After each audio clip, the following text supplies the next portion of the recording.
Welcome back. Now, Dragon does give you the ability to press and click with your voice through your documents and menus. And basically, you will be able to do these things using the words press, click, and sometimes you can even use the word type.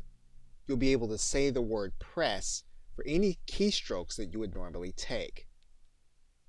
Therefore, when you have a menu, you can typically start with the Alt command and then the first letter, saying press Alt F. You would be able to say click for buttons and dialogues that you'd normally click. Therefore, any place you see a button, you can use the word click and then the name on the button.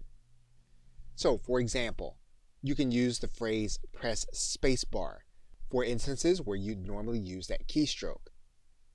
You can use the words press Alt F when you would normally use the keystroke or your mouse to attend a menu. You can use the command Windows D, and that will mimic you going to the desktop. In other words, every place where you can find a potential keystroke, you can use voice pressing. If you were to use the phrase click Save or click OK, you'd be looking for a potential or a real button, and that would be the case where you'd be using voice clicking. Okay, so with that, thanks, and I will see you in another video.